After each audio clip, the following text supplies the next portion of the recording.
Mo ni naong sa mga iro nga wa pa kada ang ilang gikaon is tunga sa cup nga dog food.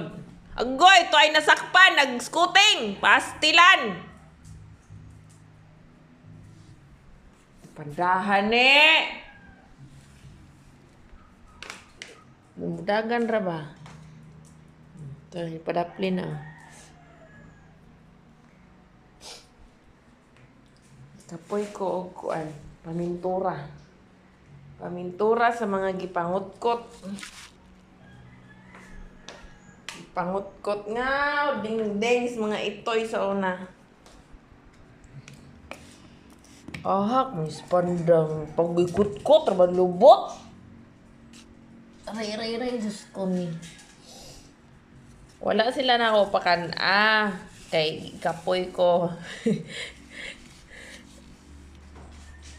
Wala na ako pakanag kanon niya.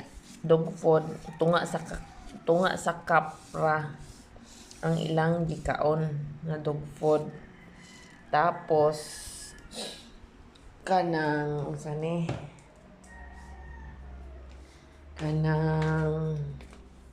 ang butong na ko ang karon wa pa nabuak kay wa ko sundang. Kay gitagaan man ako sila tag isa ka slice nga ingon ani singan ana toasted bread pero dili man na toasted tingali na pero pinalit na ko nana. Tapos half cup nga dog food. So, naanad man sila kay sige ra magbagyo-bagyo no. Basta bagyo-bagyo ang ipakaon ako sa ila lugaw. Kay para dili masigalibang. So, naandan nila nga naay rice ug ingon aron sa udto. Diday karon kay hapon naman. Sige rag pangayo. Kadakog lawas ane. Di sila manundog Wadyo ka problema magida ra. Kani mo kaon. Gunit lang gani kag plato. Isa pa makatamad mag-prepare pagkaon nga table food kay way agas ang gripo.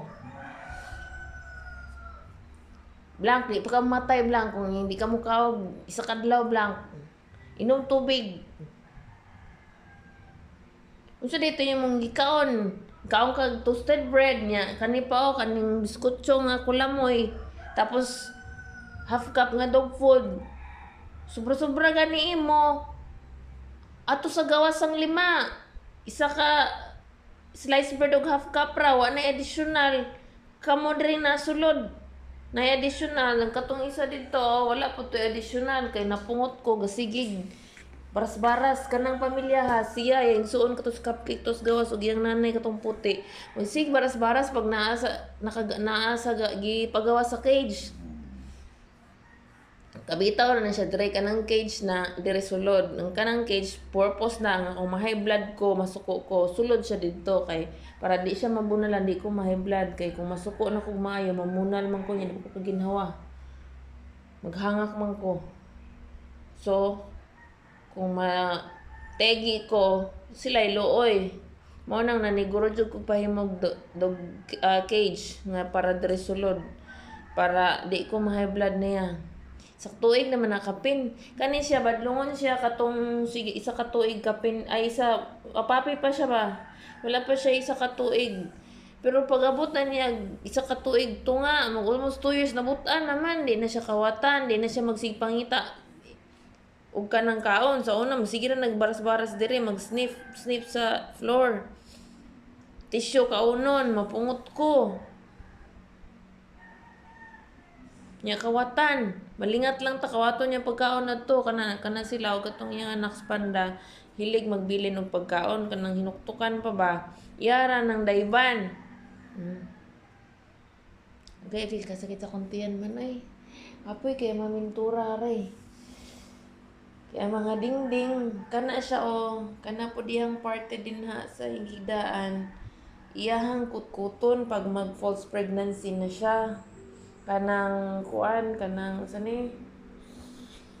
Aray, kanang na siya milk, twice a year na siya, pseudo pregnancy na sa medical term or better known as false pregnancy. Nga mura sila na sila papi ba mag-nesting sila ang mga gamit dili ha gamit tinapay ang himong papi. Right. Tapos na siya yung milk. So magkutkot siya sa gilid. So para hapsay tanahon, pinturahan akong balik.